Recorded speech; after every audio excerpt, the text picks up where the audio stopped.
as the U.S. government releases more information about why there was a raid on Donald Trump's home. Democrats want to know if the former president poses a danger to the country and its allies. I'm Jafar Hasnan, and today's Newsmaker is asking whether Donald Trump is a threat to global security.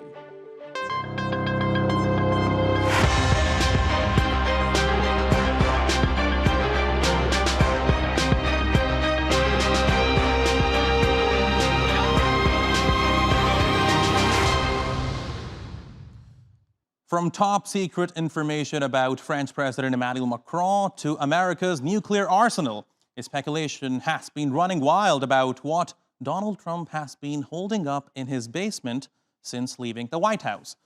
Trump himself has hopscotched from saying that he does not have classified documents to arguing that he has every right to keep classified information. His son, Don Jr., even went further, remarking almost passively that the U.S. would be safer if his father still had the nuclear codes. Donald Trump has the nuclear codes! In the linen closet at Mar-a-Lago! I'm like, really? By the way, for the record, I'd say that if Donald Trump actually still had the nuclear codes, it'd probably be good. Our enemies might actually be like, okay, maybe let's not mess with them. Unlike when they look at Joe Biden and they say, you know what, we should attack now. The Justice Department, the FBI, and America's allies kindly disagree. And that culminated on the evening of the 8th of August, when Trump's residence was illuminated by red and blue flashing lights.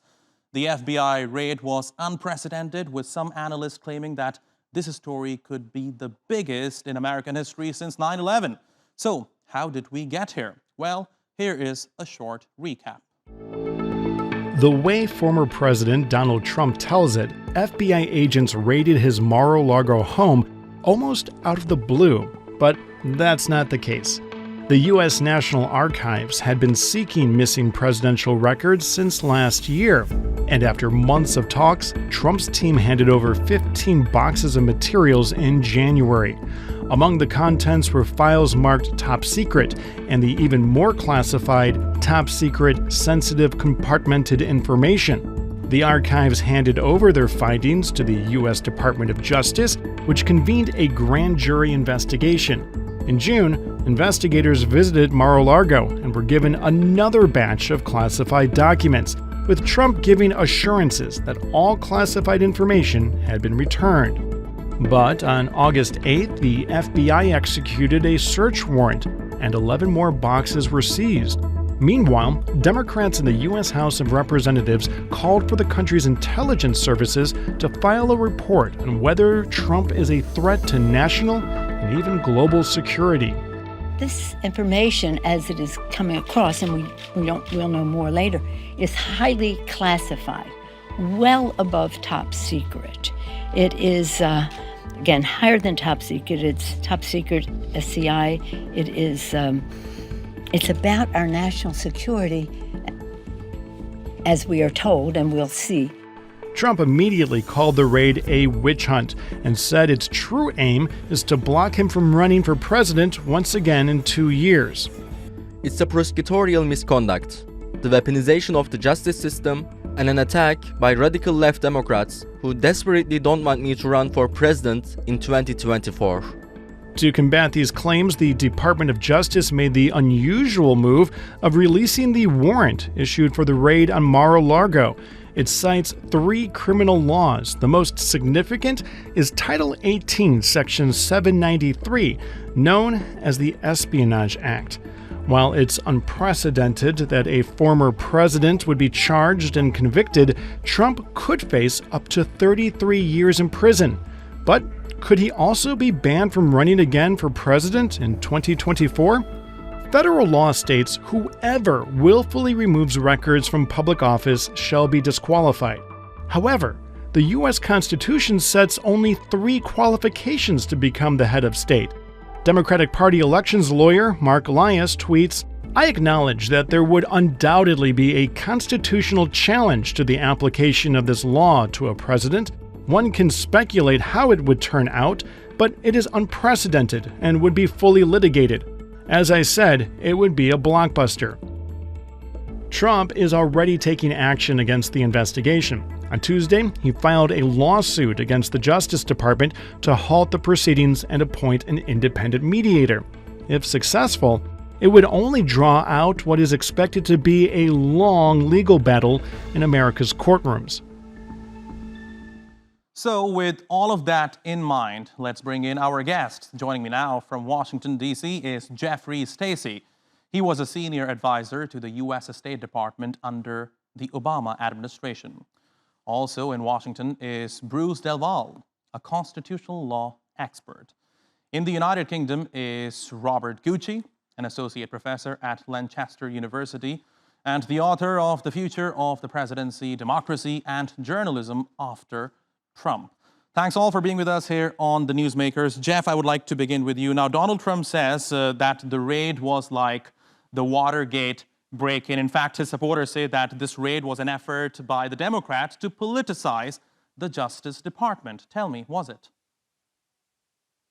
Well, it's so interesting that it was the former president himself who compared the FBI search, lawful search, to Watergate, the height of irony. But of course, this is no political witch hunt. This is the rule of law beginning to prevail. As the rule of law prevails here at home in the U.S., so it further prevails around the world. As each populist leader around the world is held to account, the same is happening here at home in the U.S. Okay, Bruce, so this is not a witch hunt. Well, I'm not so sure. I think we have some extraordinary circumstances here that have never happened in the history of this country. There have been numerous opportunities or examples of presidents being subpoenaed, and nearly every one the president refused to comply, and one of them was the great Thomas Jefferson, but eventually they gave documents over, and the investigating officials backed down. It hasn't happened in this case. One of the things that I find incredibly intriguing is, why did they need 42 officers showing up in cars with lights? They wanted to politicize this. So it's very interesting now, the height of irony, that the DOJ is taking umbrage that President Trump and his followers are making a big deal about this. Had they wanted to serve the search warrant with one officer, they certainly could have, and they knew that. So they politicize this. They know what they're doing. They also know that each of the statutes that President Trump is being confronted with contain a provision that says that he can't run for office if he's convicted. Now, don't get me wrong. If he has documents that are classified, I don't care if they implicate state secrets or the security of the United States. That's not the point. That's not what the statute says. He should not have those documents with him. But that's an issue that could have been resolved in a far less spectacular, overt political theater way. And I think the Democrats and the current administration are making political theater out of this. And finally, one other point that no one's talking about, if those documents are attorney-client privileged, then President Trump's Sixth Amendment rights to counsel. Okay, I just want to follow up on one thing real quick. Now, when I asked you what do you think about whether or not it's a witch hunt, you said, I'm not sure. Are you indicating that it's likely for all of this to be politically motivated? Absolutely, 100% politically motivated. Just like they tried to impeach him in the last 9 days of his office, solely hoping against hope, one, to tarnish him, but two, to convict him so he couldn't run again. That's what they fear most. They don't want him running again, they being the Democrats and the current administration. And it's really kind of sad because he's not a very good candidate, and he wasn't a very good president. Okay. Robert, I'll come to you, but Jeff, I saw you shake your head a few moments ago. Would you like to respond? Well, certainly. I mean, he just repeated my phrase, the height of irony. Well, this is going from tragedy to farce when someone on the other side of the aisle actually, pun intended, trumps up accusations that this is some kind of politically motivated exercise of the rule of law. An incredible barrier had to be gotten over in order for a judge and the whole of the law enforcement entities in this country to get an extraordinary affidavit and then search warrant. So for him to sit here in front of a global audience and talk such shenanigans is really quite something. And it demonstrates how, in fact, conventional wisdom says that when the U.S. is strong at home, it's strong abroad. Well, in fact, even when it's weak at home, when the former president was in power, the U.S. was strong abroad. It's getting strong again, so it will be strong abroad with no help from my colleague here on the. Okay, Bruce, according to Jeff, you're talking shenanigans here.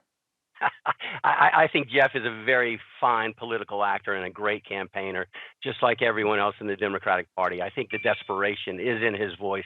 It's interesting he worked in the Obama administration. That would be the same administration that completely ignored when its Secretary of State took all of the documents of the Secretary of State into a private server, committed massive violations equal to Edward Snowden's violation of the Espionage Act, and then looked the other way while she systematically destroyed that information. That wasn't her information. She stole it. She violated all of the record-keeping acts. The Obama administration did nothing about that. The point of the matter is the Presidential Records Act has been in place since 1978.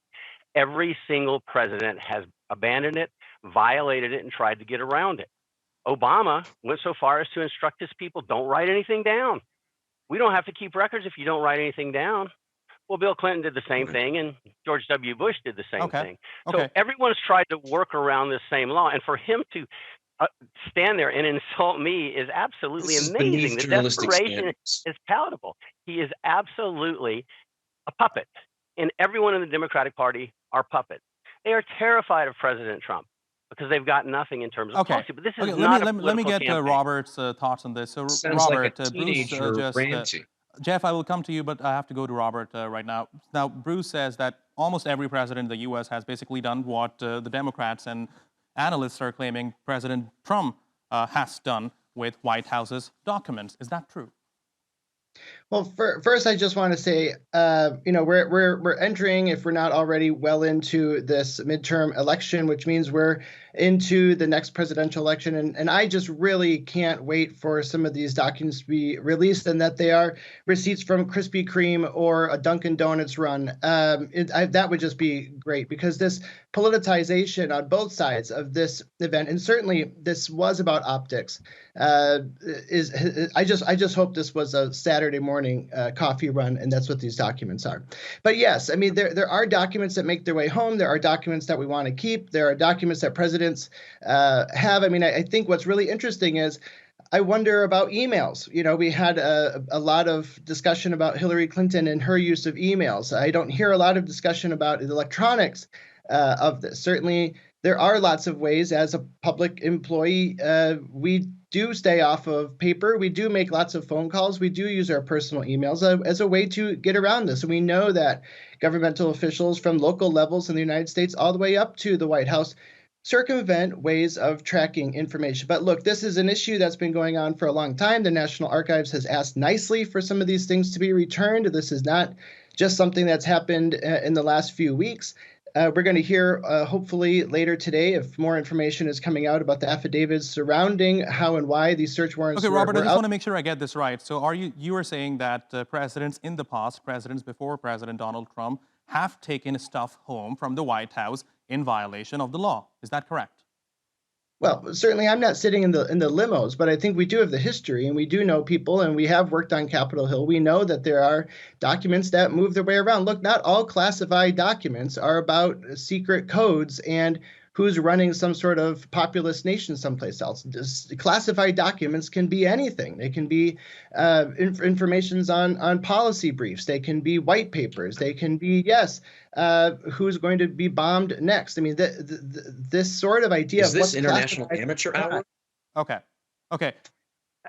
Jeff, let me suggest Jeff talks about the law or something other than his opinion and his campaigning. Sure, he's doing a pretty good job of campaigning. But let's talk about the law. Let's talk about the Constitution. Let's talk about. He's got nothing. Okay, Jeff, you wanted to say something. Please jump in. Well, it's interesting that these gentlemen are talking about receipts from Oreo cookies and talking about witch hunts when they ought to be serious serious Jeff, I think you about said it was what's a witch hunt, happening Jeff. in the rule of law in this country and the Jeff, you said witch hunt. I didn't say witch hunt. I said I didn't think it was, or it might not be. fact So keep your the facts former straight, please. president, this and over again, he is engaged in acts that actually, if you allow me to finish, sir, please show a little civility yourself. And Quiet your dog. there's a little rule of law enforcement. Okay, guys, let's take a pause. We can hear a dog bark in the The hounds background. of justice are on the Jeff, heels. quiet your of dog Donald and gather Trump. your facts. Put it that way. Jeff, quiet your dogs, gather your facts. Put the pom-poms down, buddy.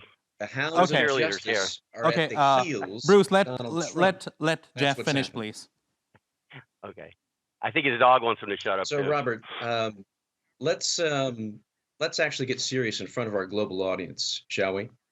Okay, Let's talk can we all about- pause for a second here In because fact, we are having so So connections this is something with, that I'm not participating in, and I really do appreciate your time. Thank you.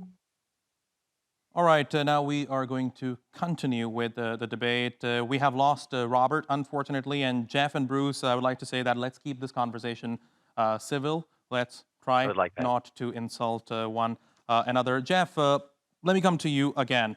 What do you think this raid, this Yes. whole proceeding, means for the future of Donald Trump? Well, every day he's in further legal limbo. And that means that, politically speaking, his difficulties also are growing larger by the day. This means that his influence is waning inside his own party and around the country. We see his rallies going down in attendance. We see Republicans everywhere beginning to stand up to Donald Trump. And we see, in fact, that he's not really being defended anymore from, the gallery of political catcalls. So Donald Trump every day is in further jeopardy. He is in incredible fear. But Jeff, if I of may, being his indicted, legal not just team, once, his but several supporters claim that President Donald Trump is the clear frontrunner in the 2024 Republican presidential primary and in the general election. Tell me why they're wrong. Well, that actually is the case. He is the leader of a party that has been basically torn asunder. We don't have two normal political parties in this country anymore, as the entire world is well aware, from Istanbul to Washington and everywhere in between. We simply have a situation where rule of law no longer prevails inside the Republican Party. We have a few moderates left, but most upstanding Republicans have left the party. That's where we are today. He may be the front runner for the Republican nomination, but you don't have much competition, such as a Florida I just want to governor make by sure the I name get of this Ron right, Jeff. DeSantis. So are you indicating that everyone who supports Donald Trump is an extremist?